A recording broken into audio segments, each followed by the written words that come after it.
Welcome to Gambling with an Edge. And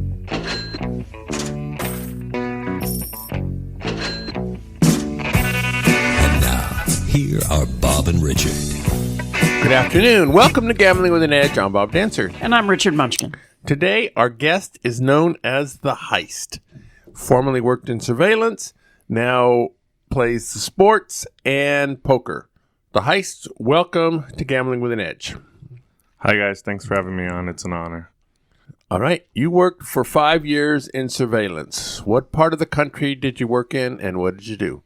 I worked in Southern California for a really big casino out there. I was in surveillance, just catching card counters for the first 3 years, then started doing data mining for the last 2, and that's when I decided to leave after it got boring. So when you say data mining, what does that mean? The director at our place was taking the old school surveillance out of the picture and trying to use computers to catch bartenders, table ratings, other stuff that the old surveillance agents were not used to. So the focus was on catching, bartenders I get, but when you say table ratings, so they were concerned that the floor people were overrating the friends, yes. And we caught plenty of those, as well as plenty of bartenders. Wow. And so what were they looking for? Just a particular boss whose ratings, all of his players seem to have higher average bets? Exactly. You can take the last name of each floor person and just data mine their whole ratings for the month, for the week, for the day, and average them out and see that their ratings are way higher than all the other floor people's ratings. Wow. But not the dealers. No, 0 on the dealers. The dealers don't swipe in, so you don't really know who's dealing. And the dealers run from table to table. Exactly, every 30 minutes. And the floor people, when they're on 6 tables, they swipe into every single little iPad they have to table rate the players, so we know exactly who's doing the rating. And would they fire the floor people or give them a warning? Or no, fire. Yeah, fire them. Yeah, there was one time where we caught one floor person meeting a player at the gas station. The player was giving the floor money and paying for gas with the card. Wow. Yeah. What about cheating? So actually, let me step back for a second. What percentage of the time are the people in surveillance looking for card counters or other table games players? It's really low. Low, it's 1 person maybe per shift looking at table games. And is that prompted by somebody in the pit calling? Yes, at times. So like in a shift, let's say there's 4 or 5 agents in there, including the supervisor. Out of all those 4, there's maybe one person proactively looking at table games. The other ones are picking up phone calls, looking at cages, looking at slots, looking at bartenders, yes, table ratings. And there's one guy looking at blackjack, and he might not even be looking at blackjack. He's looking at craps. I was going to say, what about the other table games? Yeah. Are they concerned with the other table games at all? Whatever that person wants to look at, it's his choice. We so got the one hot guy, girls that are playing roulette, that's where his focus is? That's where he's probably going to be watching, yes. We have one guy, all he does is pull up UTH, UTH, UTH, UTH on all his 4 cameras. It's all he's watching is UTH the whole shift. Why UTH? Because he likes UTH. He likes to play it. Now, do you ever get calls from the pit about any of those other games? Yeah, but for once in a while, we'll get a call from one of the sharp floor people and say, which the percentage of sharp floor people is what? At that place was 2. Two out of floors, all the shifts? Out of all the shifts. When I got a call from so-and-so and so-and-so, I knew the call was real. And would they call about other than card counting? No. That's the only thing. That's the only thing. Hey, can you guys take a look at BJ, 16, seat 3. Looks like he's counting. Can you guys do a rundown? And you mentioned that there were very few people in the room that that knew how to count cards or anything. Right. But so did they use software to? No, so everybody in the room knows how to count cards. Okay, they know how to use the software that we have, which is an Excel sheet. One of our guys made an Excel sheet, and for us, and that's what we use. So anybody could do it, right? Because you just plug in numbers to the Excel sheet and it pops up. So you would do a rundown on that person, and they want 3 positive shoes, 3 negative shoes to make it a complete. It could take a long time to get 3 Yeah. positive shoes. Every time you got called, it's like, please let it be double deck. Can you imagine a shoe game? Yeah. Oh my God. Yeah. So, and you don't get credit for it. What do you mean? If we catch them, the floor person's going to get the credit. We're just doing all the work. Like at the end of the day, you're not going to get like attaboy or something like that. You know what I mean? Wow. So do you sometimes just blow it off and go, he's fine? Maybe. So does it take an hour to do six shoes? Oh, more than that. Yeah. So I mean, it's because ridiculous. on so a at your six-deck casino, no counter on shoe games could be pinpointed in less than an hour. Mm-hmm. So people who went in there daily for 50 minutes, or is it? or if you went in and only played 1 positive shoe. Exactly. If you just went in and played until you got a positive shoe, you could. It sounds like you could play there forever. You could back count, forever and never get caught. Would they go like day to day? Like, can you bring up this guy for the last few days or whatever? And You could go back if he. but no floor man's going to think of that, right? Right. Exactly. Wow, Yeah. that's So, like I told you before we were on air, a lot of the public, or sometimes us, like you guys, card counters, think that we're just watching you guys. We're not. right. 2 big stories in Southern California during the time that you were there were the Tran organization, who hit a lot of those casinos, and Archie Karras, getting caught for marking cards. Were either of those? Did they pass through your casino when you were there? No. Ah, okay. We were. Archie had to pass through all the casinos. With that's probably true, but maybe he just never. Was we picked never up got on. video of it or anything, because I went back through all the archives after like being there for 2 years. I'm like, man, let's see what they have caught in the past, and it was nothing special. Was there anybody there who was capable of picking up on if people were cheating at table games? Cheating meaning hole carding. Yeah. Meaning No, that's not cheating. That's Yeah. legal. Agreed. I'm talking Agreed. about actual cheating. There's one supervisor. He never wants to be a manager. He came from Asia, Macau, or one of those big places. He mentored me for like the first 3 years. He's capable of catching anything. That guy is sharp, but he's 60 and he's just there, hanging out, retired. Yeah. And putting all that money into his 401k, because they have a really good 401k there. Because I mean, you're catching bartenders and bosses with ratings and stuff. But if a dealer has an agent coming in, they can dump off a lot of money to an agent. But I did catch a dealer dumping out money to all players to get extra tips. I caught him. They get their own tips there, right? Yeah. So I ended up going to court because he fought it. Oh, wow. So I had to go to court and like testify and give examples and use videos. Wow. Yeah, that was a weird. And I didn't want to go, but I had no choice. The DA, I met with him a couple times and stuff to go over the report. Did your casino have facial recognition software? No. I think all that's BS, honestly. I've been to, G2E and World Game Protection. Yeah. So they would send me to a bunch of those every year, every 1 year I'd go to one. And so we don't have it, and I don't know any other casino that's at it. And I've been to plenty of casinos on the Strip. Huh. All the big name casinos. I've been in their surveillance room.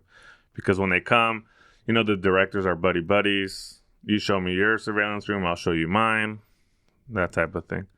Because I keep hearing about how, like the MGM properties supposedly have improved their facial recognition. That's working. I would bet against it. I would bet that no casino has facial recognition, but that's just me. Well, there are some that have it. Whether it I would- works yeah, or I would not take is the... that No, we bet. have it, but it doesn't work. Yeah. I would take that bet. Really? I got That it works? Yes. I mean, certainly there are a lot of players that now believe it works. We have it, the biometrica that you put in the whatever points on your face. That thing was Well, the biometrica, a lot of people said that was worthless, but Yeah. it's changed a lot in the last Okay. few years, Well, I think. it's been 3 years since I left, so maybe. Yeah. Well, also, the newer places, you got to spend a lot of money to put that stuff in, so the older places, I think, are less willing to spend the money to upgrade or whatever. Yeah. Go ahead.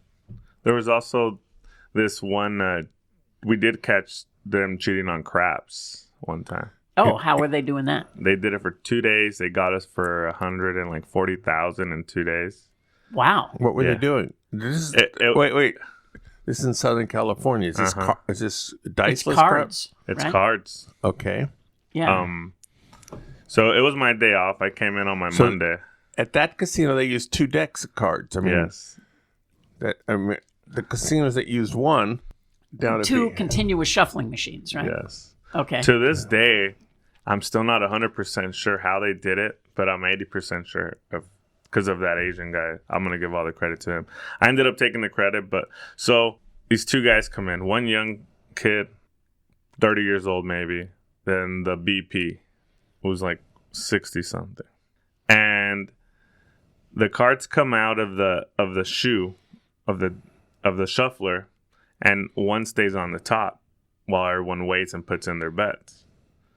So the kid was next to the shuffler, was able to read the mark on that card, because whatever the top card is, that's the card they're going to flip over to be one side of the dice. So let's say there's a little black mark on the E, or on the right corner of the card. So he knows that's the 6. So you could bet accordingly, knowing one die. How would the marks get on the cards? The shuffler. You think the shuffler put the marks on the cards? That's what I think. And we ended up getting the cards. And yeah, the shufflers do mark cards. Especially if they're there for hours and hours and hours. Huh. But how would the shuffler mark a 6 card different than a 2 card?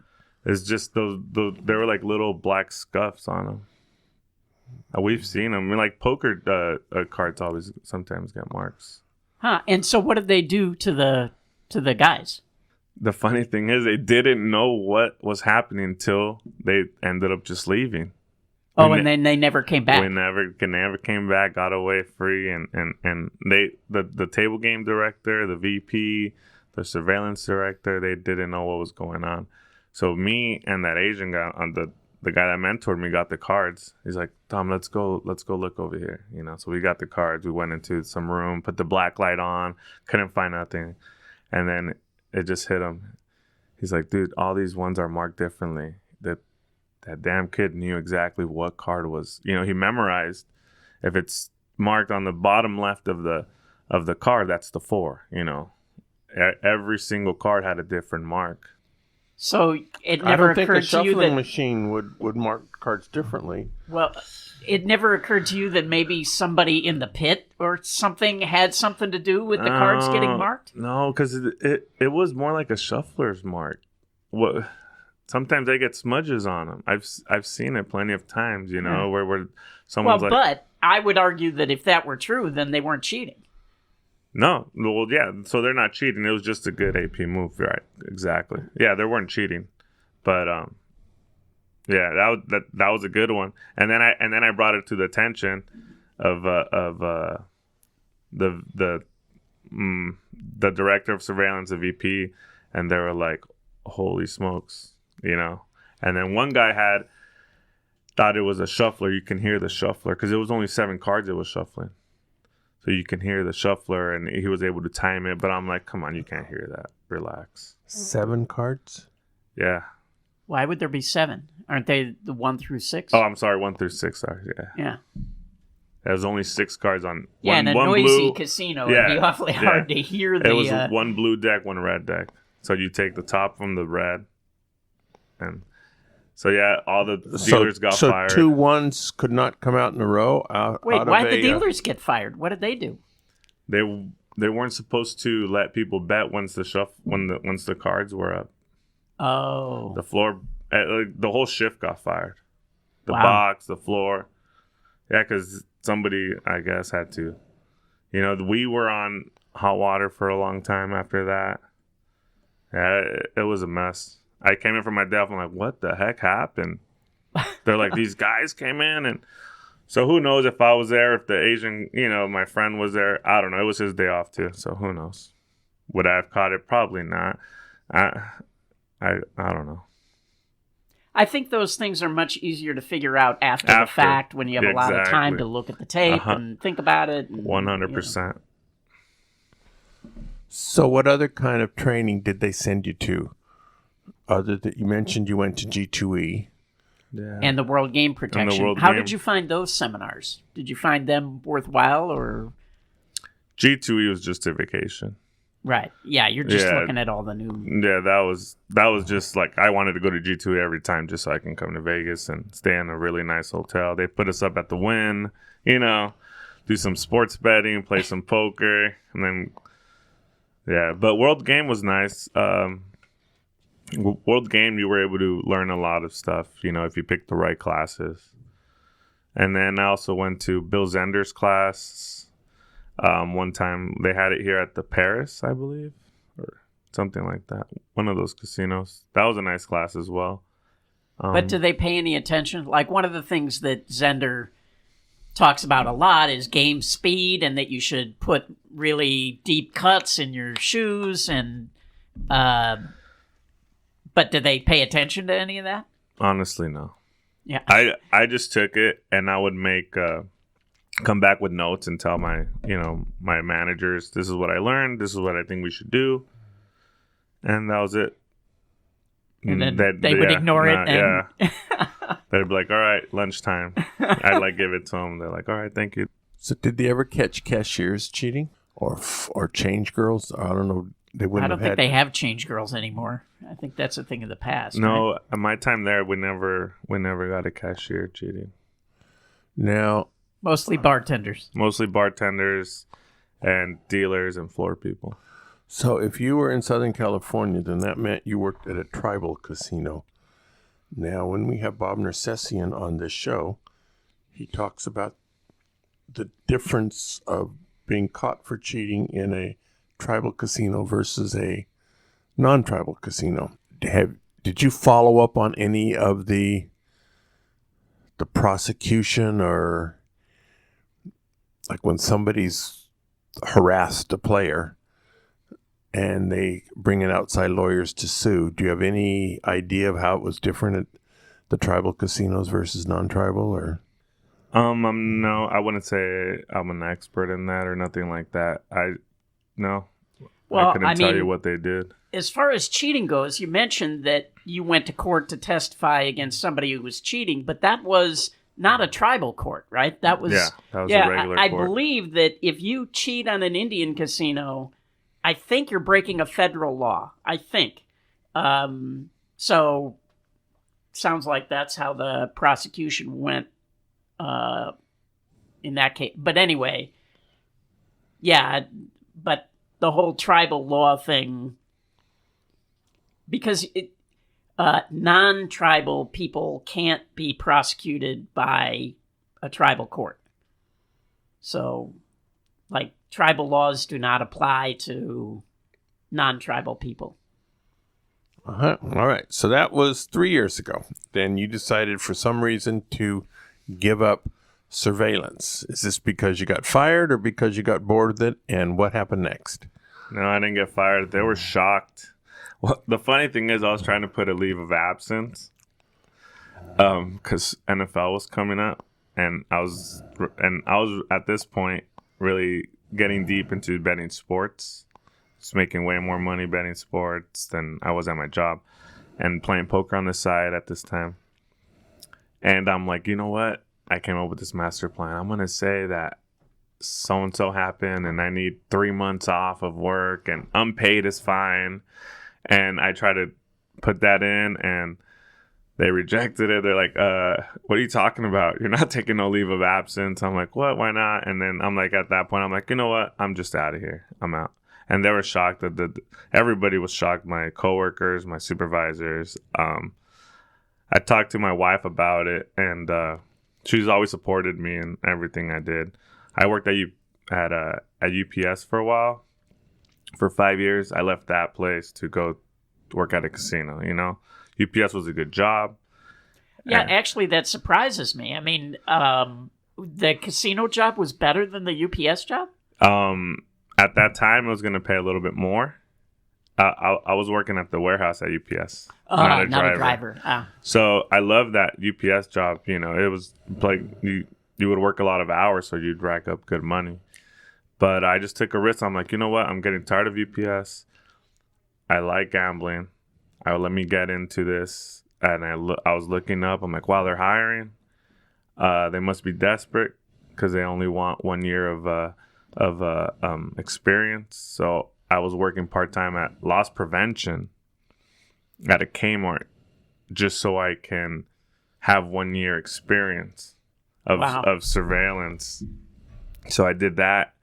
And I jumped ship at UPS, went to the casino. So she's like, whatever you want to do, I'm there for you. So I'm like, great. And then I was telling her I'm getting tired of the casino. They're going away from what I liked, you know, which was catching card counters and doing AP stuff. They're doing all this stuff. She's like, do it, you know, whatever you think is right, go for it. And I said, I think I got this poker and sports betting thing going pretty good. And we just had a baby and I'm working graveyard. I can't sleep at night or during the day. She said, I got your back, whatever, you know. And so I said, you know what, screw it. NFL's coming up. I can't be working Sundays. I can't be working Saturdays because of college football. And I just told them I'm out. And they were shocked. They said, all right. And that's it. And so the sports betting is going well. The sports betting this year actually did really well. Poker was doing really well once when I first quit. Poker was like at my peak. And then started getting tired of that.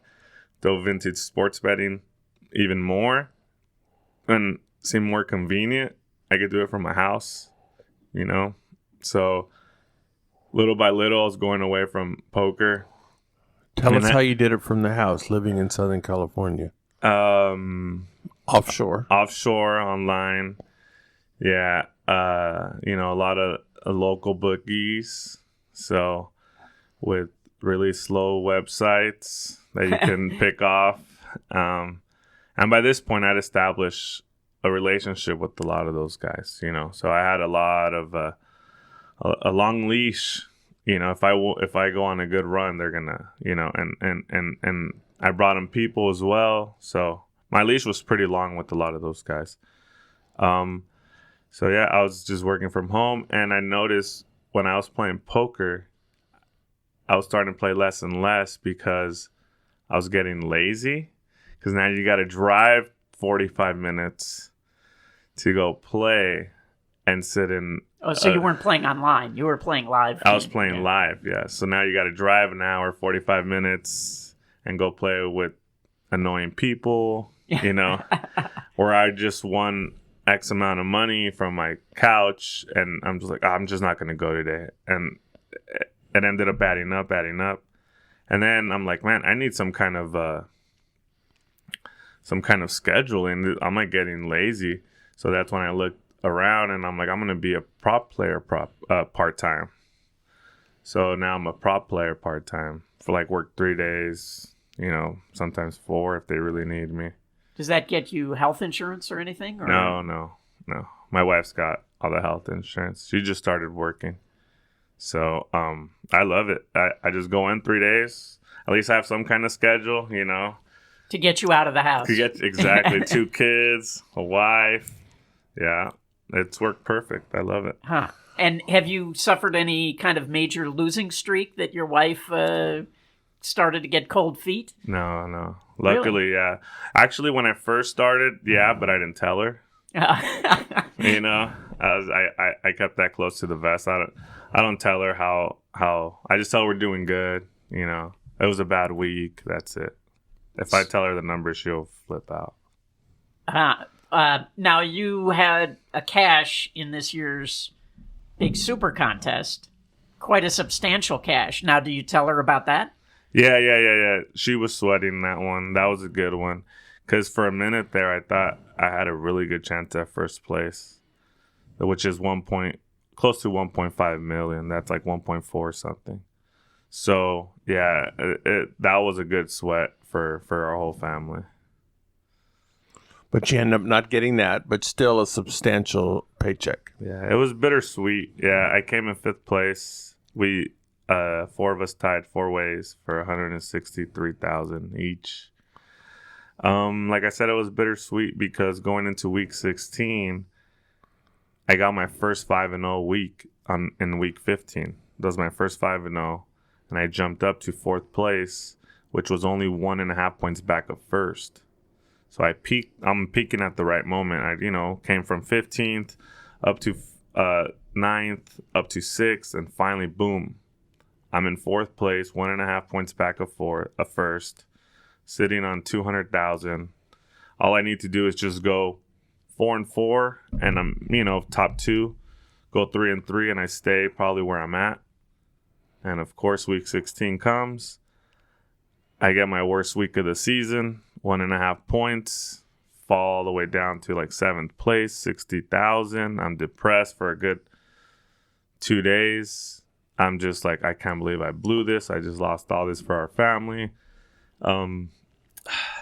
Just thinking about it makes me like, And then luckily, I bounced back the last week, went 4-1, had to sweat out that Niner game.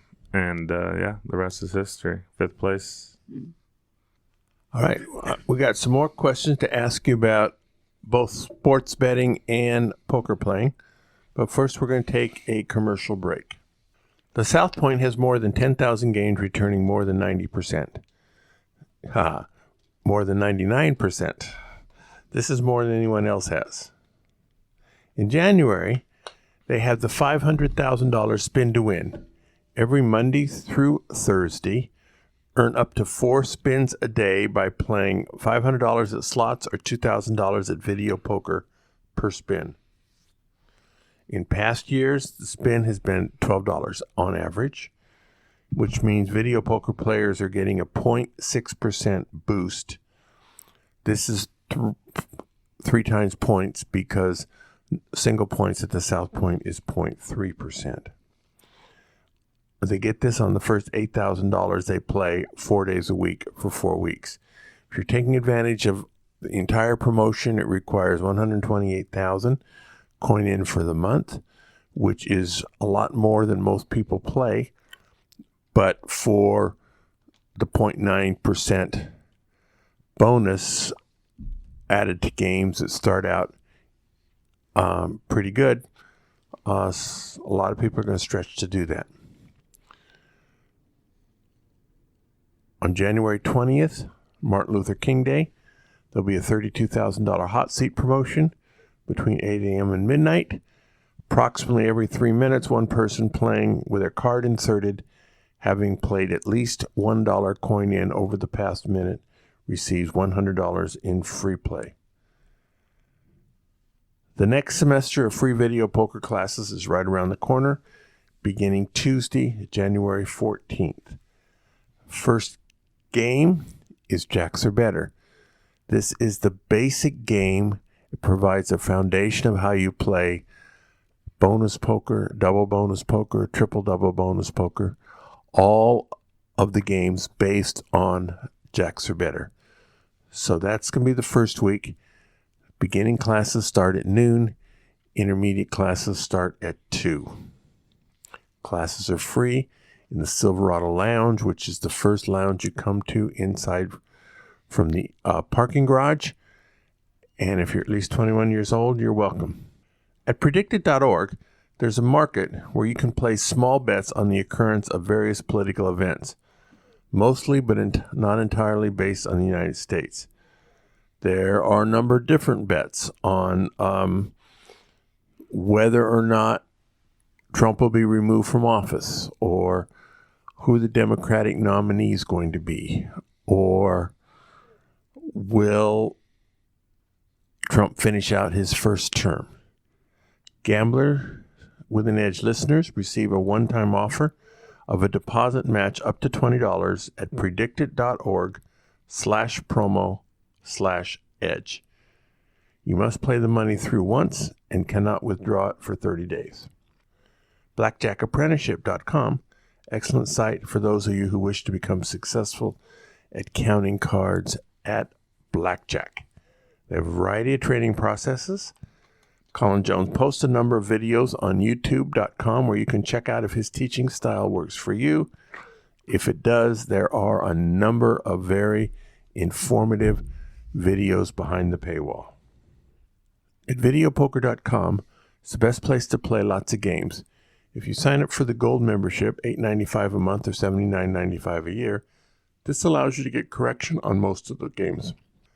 An additional membership, Pro membership, is sold separately. It's $6.95 a month or $49.95 a year, or if you already have the gold membership, it's $3 extra a month. The biggest advantage to the Pro membership is it corrects you on every pay schedule of Ultimate X, Triple Play and 5 Play, and Quick Quads. If you play one of these games, it's the best place to get correctable strategy, where every possibility of the hand and sum of multipliers is given to you. Gambling with an Edge listeners receive a free trial of 1,000 hands at videopoker.com/GWAE. This allows you to find out whether or not the information provided is useful to you. Okay, we're back to talking to the Heist. I wanted to jump in and go back to surveillance for a second. You mentioned that they were really focused on data mining. Do they data mine the players to look for players that might have a long-term lifetime win? Any of that kind of stuff going on? No, they don't train them for that. Good to know. Good to hear. Yeah. Like I said, advantage players think we're just looking for them, but they're not. They're looking for internal stuff. What about red flags? I mean, were there things that stood out that made you decide to look at somebody rather than the bartender? Me in general, I never looked at bartenders. I was never data Well, yeah, mining. you were more a table games guy, right? But yeah, some red flags, I guess, if someone's playing really high stakes blackjack and just your eyes draw to that, like, whoa, this guy's betting, 5,000 a hand. So in general, you just zoom your cameras towards that way, and then you could, people take looks at a couple shoes, and that's it pretty much. What about, do they care if people don't use a player's card? Surveillance doesn't. Would you get calls, though, from the pit saying, hey, this guy is playing and he's not using a player's card? No. Okay, so they don't care. No. Okay.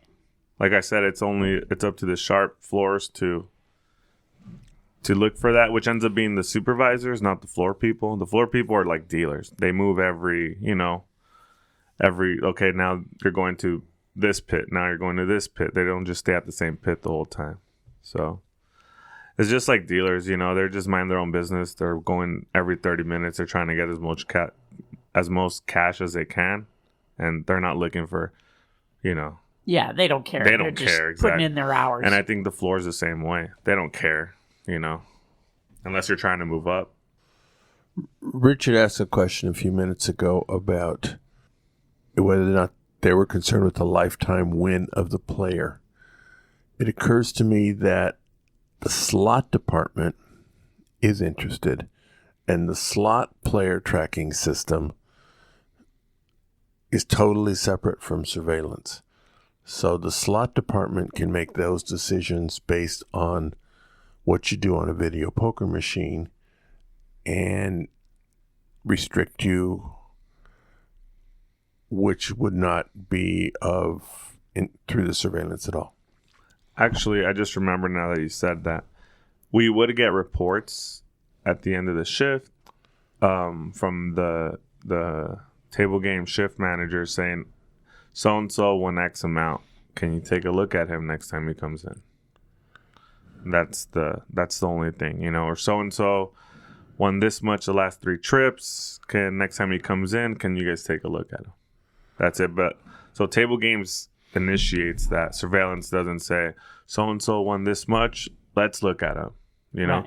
They're more reactive than proactive. If you get that report and the guy comes in the next time, so you look at him and he plays one shoe and he wins a bunch, and you go, you know what? He was betting with the count, but it was only one shoe.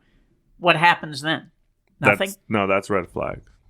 Oh, but you need 3 positive shoes. Right, but I can swing it. If let's just say I have an instinct like this guy knows what he's doing, I can, bring that up to my manager's attention, and then, or the table games person, because the table games shift manager usually comes in, and when we have something good on somebody or they're interested in someone, they come to the surveillance room and and then we go one-on-one, like, what are you seeing? What did you see? What do you think?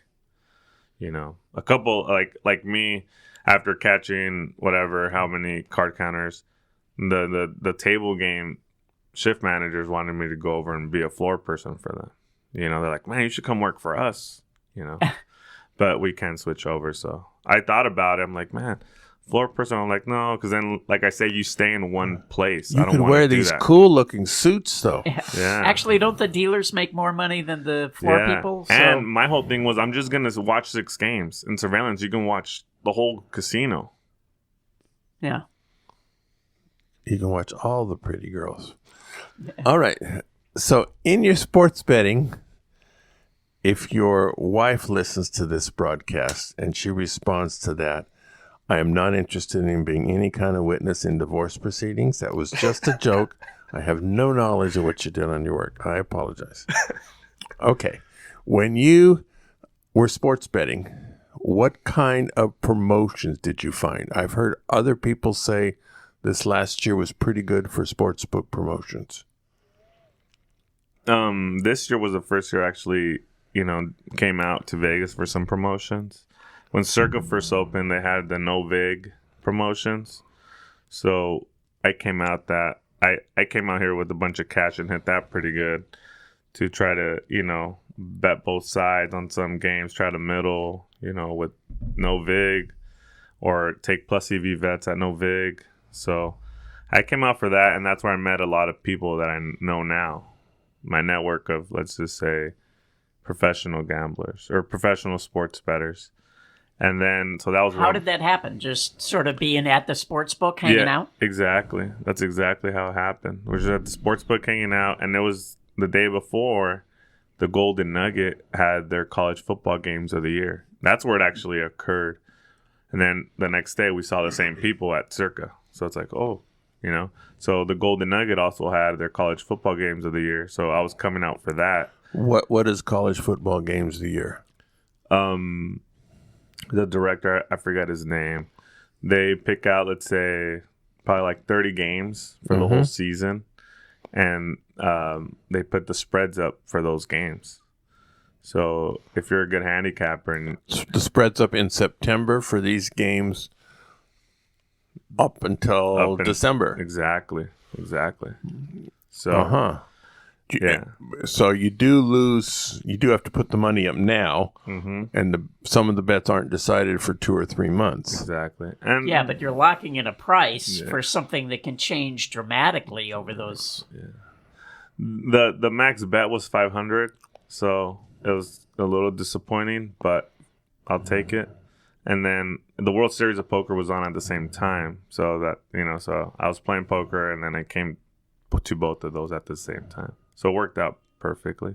And I met guys that I thank God I met, because they I thought I was at one level, and now they brought me up to another level when it comes to sports betting. So Yeah, everything works out. Any form of professional gambling, your network just is so important, integral to being successful at whatever form of gambling. 100%, yeah. And now, my network went from 2 to now it's like 6, 7.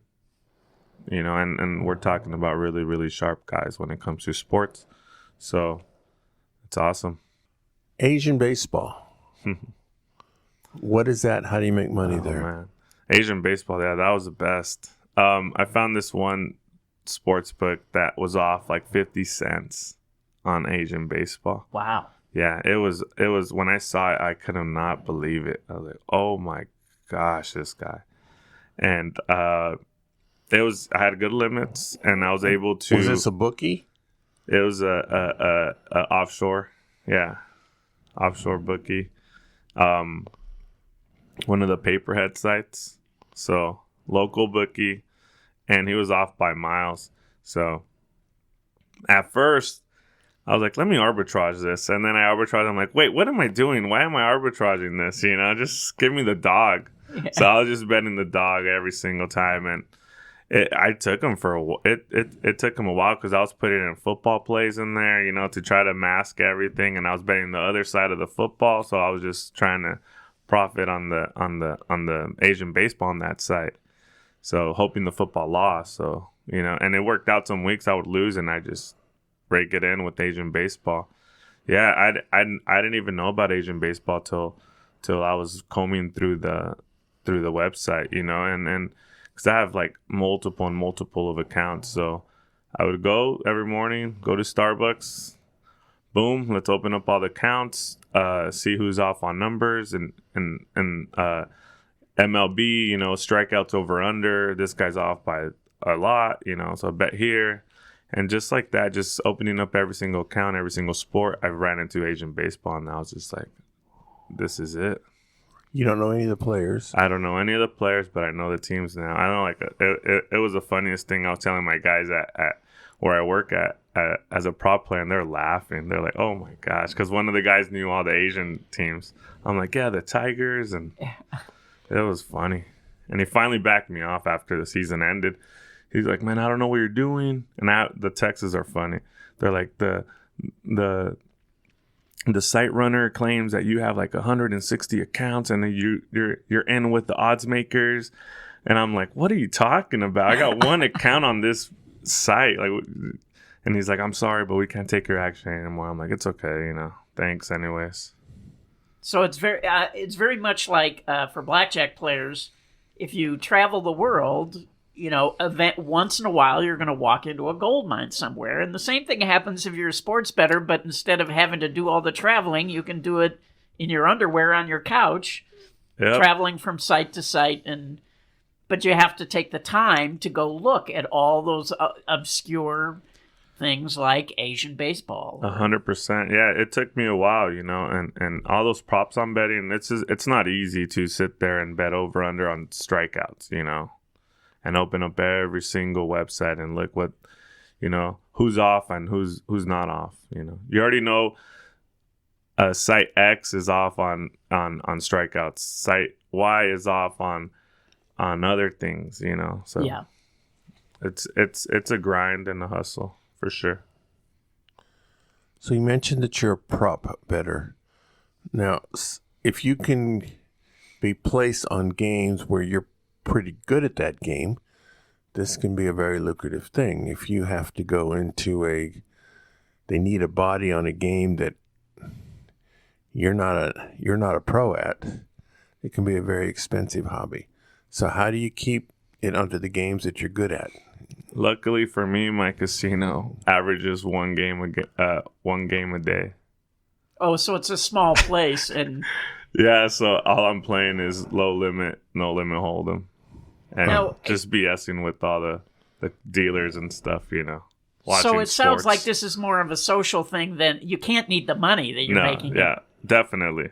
I'm there as soon as I get there. Give me the controller. Boom, boom, boom, boom. Switch all the TVs, and I'm hanging out at the podium, checking people in, and they'll be like, "Hey, we need you at, jump in. There's 2 seats open. So I only jump in when there's 2 seats or more.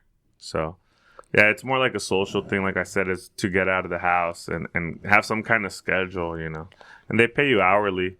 So you get paid hourly and whatever and you win. can say I can't work when there's NFL and that kind of stuff. So Yeah. they're flexible enough. Exactly. With you Like the last 4 Fridays, I didn't go in, because of the sports of the SuperContest. I don't even put me down for Friday because I got to do all my homework. He's like, don't worry about it. So are you betting everything, basically? Basketball, Asian baseball, Yeah. obviously. Yeah, we're betting everything right now. Yeah, pretty much everything. Speaking about that, I forgot I got to call in today because I told him, I'm like, hey, man, I'm not going to be able to make it in on Friday. I'm going to call in. He's like, yeah, don't worry about it. Pretty good. How did you get the name The Heist? My old manager that worked at the place I'm working at now, it's funny because we're doing fantasy football with all the dealers there, and somehow I drafted like the best lineup possible. I had Julio Jones, Antonio Brown, Ben Roethlisberger, Juju Schuster. It's like this good running back, and he's like, man, how are you like 7-0? I'm like, look at my lineup. He's like, did you rob these guys blind or something? And then he's like, I'm gonna call you The Heist, and after that it just stuck. Yeah, that wasn't this year. Yeah, Ben no. Roethlisberger was on the bench. Antonio Brown's out of football. Yeah, that was last year, and I won it. I think I lost like twice. It was a great lineup, and that name was funny. We all started laughing. Very good. So, thank you, Mr. The Heist. This has been fun. No worries. Thank you guys, and it's an honor to be here. Pleasure. So, at this time of the show, usually Richard and I talk about a section that we call recommendations. So, mine today is a repeat, but something is coming up, and that both Richard and I plays the right word, in an improvisational group. And we're going to be performing on January 18th. It's a Saturday. So the details are at lvimprov.com. It'll set you back $10. If you're a veteran, half that. If you're under 21, well, you shouldn't be listening to this show anyway if you're under 21. But it's a lot of fun. We'd love to have an audience of people that are friends or people who would like to be friends. Richard, you got anything for us this time? Yeah. I have 2, actually, because one of them isn't going to apply to everybody. The first one is if you are 62 and above. I qualify. I don't. I'm 29. But if you are, you can get a national parks pass that is good for life. Mm-hmm. And here in Las Vegas, that includes Red Rock, and it includes Lake Mead. And so you can get into any national park for free by buying a national parks pass. So it is absolutely quite a deal. But By free, you mean your car gets in for free. Your car, right. And there can be, I think, 4 people in the car. You might have to pay if there's more than 4. Mm-hmm. But many of our listeners are not 62, so I thought I would give a second one that can apply to everybody. It's an article called 52 Things I Learned in 2019. And the author of this article writes this article every year, and it's got all kinds of weird little facts that he accumulated during the course of the year. And one of those is quite interesting, and that is about how a guy basically eats for free in New York City because of his Instagram account. Yeah, I heard of this. And he set up this Instagram account, and now, admittedly, he knows some coding, so he wrote some Python code where he basically scours the internet, picks up pictures of New York City, reposts them on his Instagram with proper accreditation of the person who the photo belongs to, but it got him 25,000 followers. So when he wants to go eat somewhere, he sends an email to the restaurant and says, "Hey, here's my Instagram account. I have 25,000 followers. Do you have any kind of a discount or a coupon for me?" And invariably, they let him eat for free. And so it's very expensive to eat in New York City, and this guy has found a way to eat at all these really nice places for free. And he'll take pictures when he's there. Yeah, he'll take pictures of the place and post about it. Yeah. But I thought, this is a real AP move, right? Exactly. I'm trying to talk my son into doing this for Las Vegas, so... That's a good one. Yeah. But anyway, so that's my recommendation for this week. And there will be a link to the article in the show notes. Very good. Thank you, The Heist. Thank you, Richard. Go out and hit lots of royal flushes, everybody. Good day.